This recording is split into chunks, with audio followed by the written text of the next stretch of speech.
Rich CEO pretends to sleep to test the shy maid. Then he freezes when seeing what she does.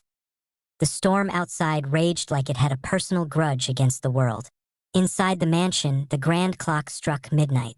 Ethan Cole, the youngest billionaire CEO in the city, sat silently in his dimly lit office, staring at the fire flickering in the marble fireplace. To the world, he was untouchable, brilliant, ruthless, and impossibly rich. But behind that polished exterior was a man who hadn't trusted anyone in years.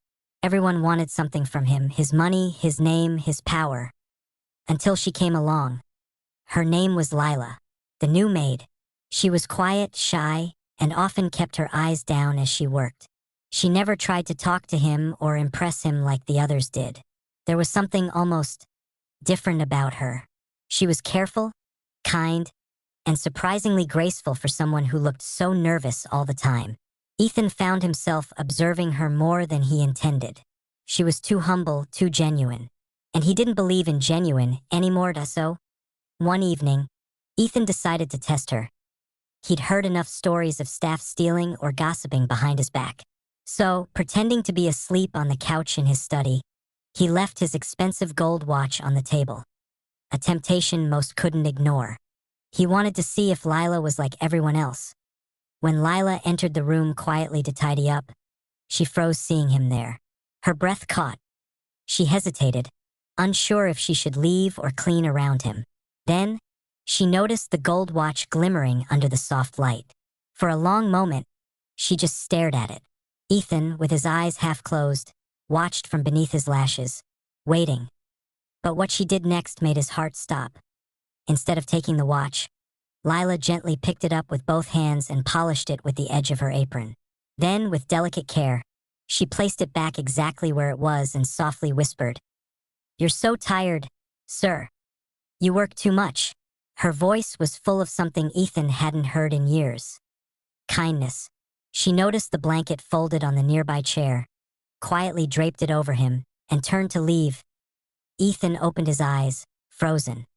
Not from fear, but from something he hadn't felt in a long time. Guilt, shame, and a deep, unfamiliar warmth. The next morning, when Lila came in, Ethan called her name. She looked startled, as if afraid she'd done something wrong. He gestured for her to sit, though she clearly didn't want to. "Tell me," he asked softly, "why didn't you take it?" Her eyes widened.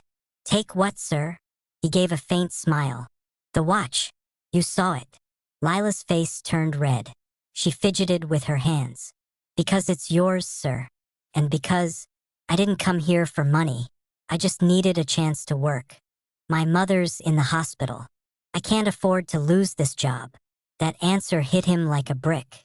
She didn't even know she had been tested, and she had passed in a way that humbled him completely. Over the following days, Ethan began to see her differently. He started noticing how Lila smiled faintly when she arranged flowers in the hall, how she quietly skipped lunch to save money for her mother's medicine, and how she always greeted every other maid with a soft, encouraging word. For the first time, Ethan found himself wanting to help someone. Not out of charity, but because she reminded him of the goodness he had lost. One day, when Lila's mother's condition worsened, she tried to resign, afraid she couldn't keep up with both the job and hospital visits. Ethan wouldn't let her. He personally arranged her mother's treatment through his company's medical partners, paying every expense anonymously.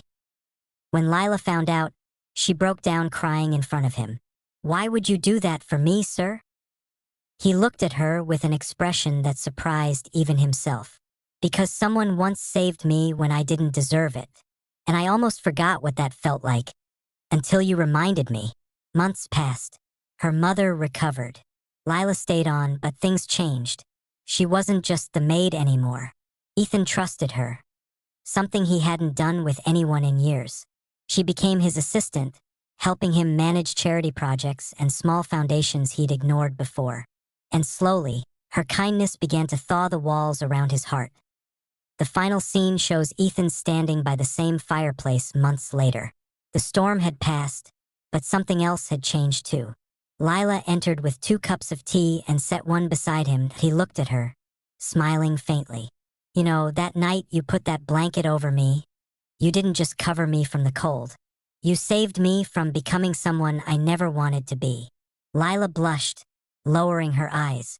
Sometimes, people just need a little warmth to remember who they are, sir. He chuckled softly. Then maybe it's time you stop calling me sir. She looked up, smiling shyly, and for the first time in years, Ethan Cole, the once cold billionaire, smiled like a man who had finally found peace. Moral of the story: trust and kindness can't be bought. They're earned through small, selfless acts. Sometimes, the people who appear the least powerful can remind us of the greatest strength of all, humanity.